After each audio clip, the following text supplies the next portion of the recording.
নমস্কার। সকল ভক্ত বন্ধুদের সাদর আহ্বান জানাই মা শারদা সেবাশ্রম ফেসবুক পেজে। মা শারদা সেবাশ্রম ফেসবুক পেজে আজকে আমরা স্বামীজির অনুধ্যান শুনব। স্বামীজির অনুধ্যান শুনছি হাজার বাতির ঝাড় এই বইটি থেকে, স্বামী মেধসানন্দজি মহারাজের লেখা। তা আমরা এতদিন বাকি এতগুলো যে পর্ব অতিক্রম করে এলাম, সেখানে আমরা প্রধানত স্বামীজির আনন্দময়তা ও ভালোবাসার কথাই শুনেছি। আজকে যে প্রসঙ্গটি শুনব সেখানে এর শিরোনাম দেওয়া হয়েছে তার জয়ে মনে হয়েছিল আমারই জয়। তাহলে আমরা শুরু করব আজকের প্রসঙ্গ। তার আগে সকল ভক্ত বন্ধুদের সাদর আহ্বান জানাই শুভ সন্ধ্যা স্বপ্নাদি। আর ঠাকুর মায়ের শ্রীচরণে, স্বামীজি মহারাজজির শ্রীচরণে, শ্রী গুরুদেবের শ্রীচরণে সাষ্টাঙ্গ প্রণাম নিবেদন করে আমরা শুরু করব আজকের প্রসঙ্গ। সকল ভক্ত বন্ধুদের শুভ সন্ধ্যা জানাই। শুভ সন্ধ্যা লক্ষ্মী। তার পাণ্ডিত্য, পবিত্রতা, আধ্যাত্মিকতা, লোক শিক্ষক হিসেবে ভূমিকা এবং আরো কত উল্লেখযোগ্য দিক আছে। স্বামীজির পাণ্ডিত্য সম্বন্ধে মন্তব্য করা আমাদের পক্ষে সম্ভব নয়, বলছেন পরম পূজনীয় স্বামী মেধসানন্দজি মহারাজ। তবে দেশের ও বিদেশের বহু খ্যাতনামা বুদ্ধিজীবী, প্রথিতযশা অধ্যাপক, বিদগ্ধ ধর্মপ্রচারকদের সঙ্গে তার সাক্ষাৎকার, আলোচনা, বিতর্কের যেটুকু বিবরণ পাওয়া গেছে তা থেকে এ বিষয়ে কিছুটা ধারণা করা যেতে পারে। শুভ সন্ধ্যা অনিতা, রিমা। এ বিষয়ে একটি স্মৃতিচারণা করছেন আমেরিকার মার্থা ব্রাউন ফিঙ্কে। ঘটনাটি 1893 সালের। মার্থা তখন অষ্টাদশী তরুণী, একটি কলেজের ছাত্রী। ফিঙ্কে এবং আরো কয়েকজন ছাত্রী যে বাড়িতে থাকতেন, বক্তৃতা উপলক্ষে সেখানে স্বামীজি 2-3 দিন ছিলেন। শুভ সন্ধ্যা শর্মিলাদি। ফিঙ্কে লিখছেন, স্বামীজির বক্তৃতা উপলক্ষে সেদিন আমাদের সেই গৃহে গণ্যমান্য অনেকেই এসেছিলেন। তাদের মধ্যে যেমন আমাদের কলেজের প্রেসিডেন্ট, দর্শন বিভাগের প্রধান এবং অন্যান্য বিষয়ের আরও কয়েকজন অধ্যাপক ছিলেন, তেমনি ছিলেন নর্দাম্পটনের গির্জাগুলির বেশ কিছু ধর্মযাজক এবং একজন প্রখ্যাত লেখক। কথাবার্তা শুরু হলো, আর আমরা মেয়েরা ঘরের এক কোণে চুপটি করে বসে সাগ্রহে তাদের সেই আলাপ আলোচনা শুনতে লাগলাম। ওই আলোচনার খুঁটিনাটি বর্ণনা দেওয়া আমার পক্ষে অসম্ভব।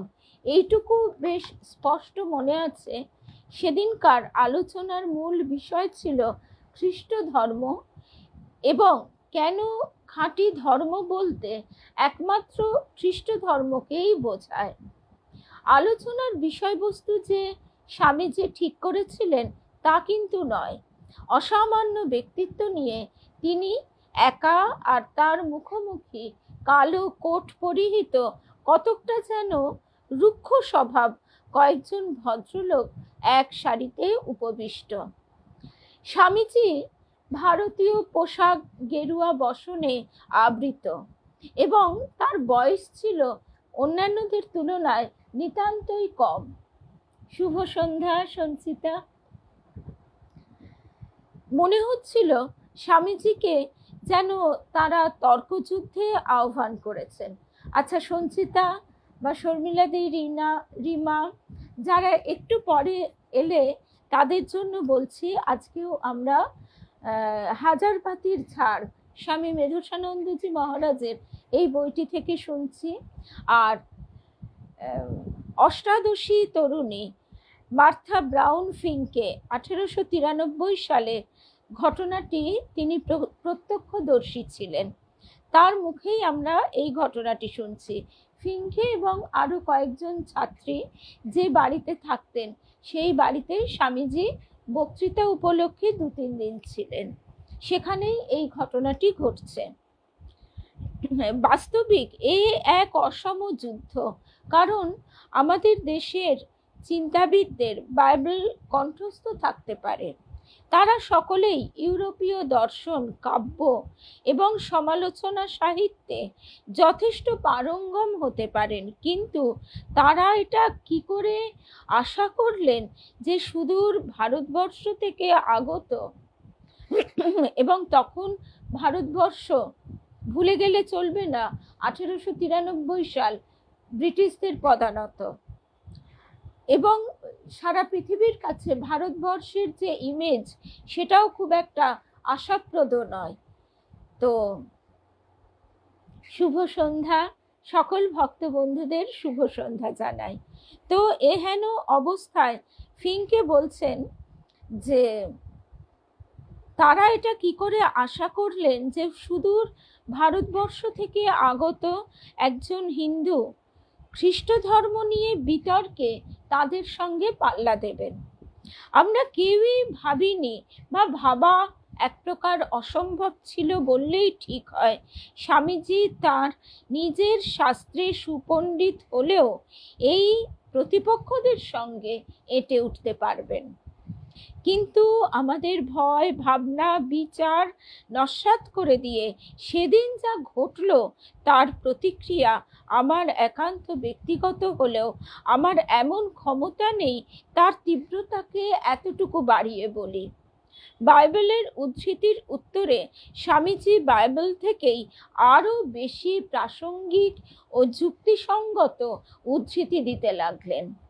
আত্মপক্ষ সমর্থনে তিনি শুধু বাইবেলের মধ্যেই নিজেকে সীমাবদ্ধ রাখলেন না, ইংরেজ দার্শনিক ও লেখকদের ধর্ম বিষয়ক রচনা থেকেও অনর্গল উদ্ধৃতি দিলেন।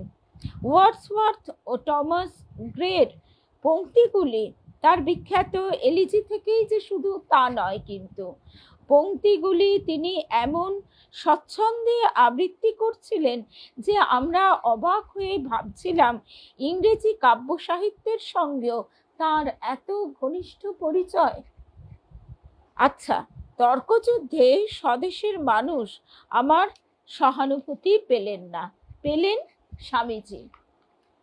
অষ্টাদশী তরুণী ফিঙ্কে বলছেন এটা কি করে সম্ভব হলো।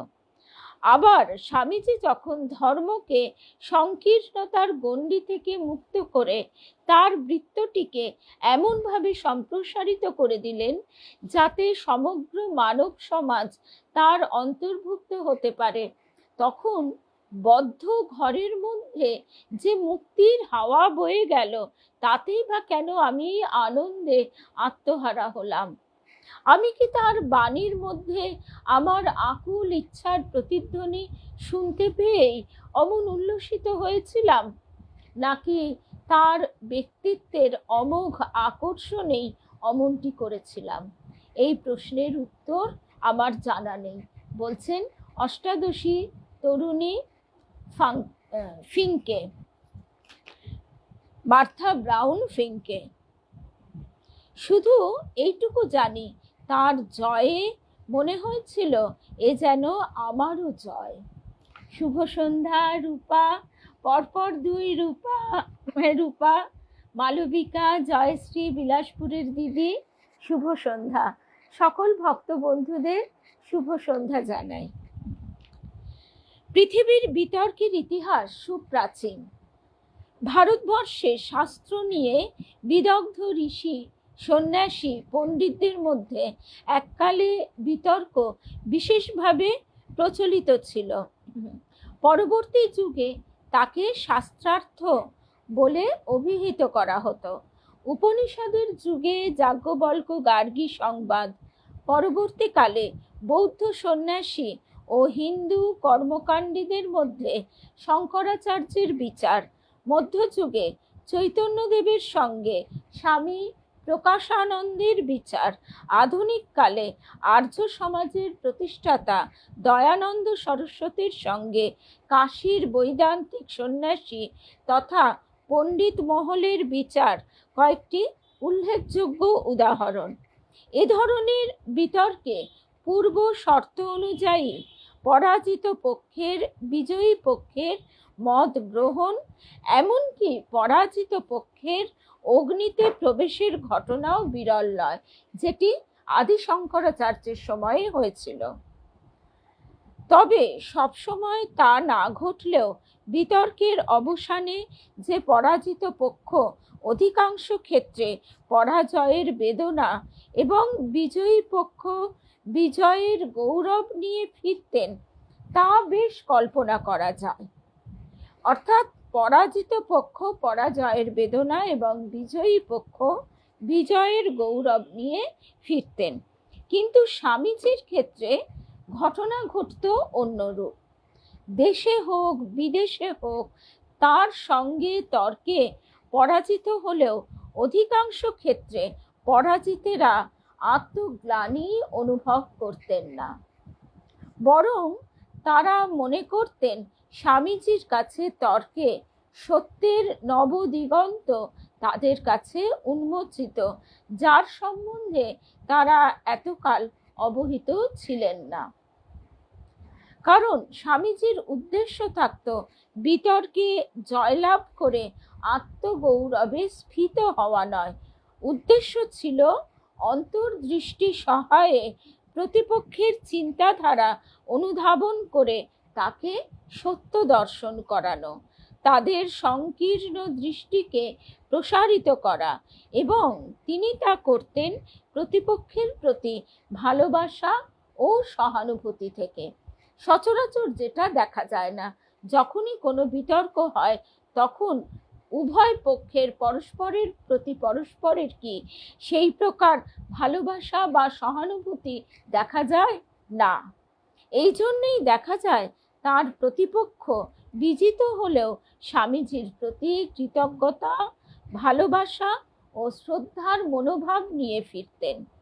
তাদের মধ্যে কেউ কেউ আবার তার অনুরাগী ভক্ত ও শিষ্যও হয়েছিলেন, যার প্রকৃষ্ট উদাহরণ অধ্যাপক সিঙ্গারাভেলু মুদালিয়ার, যার কথা আমরা পরে শুনব। তারপরের প্রসঙ্গ হচ্ছে পরতত্ত্বে সদা লীন।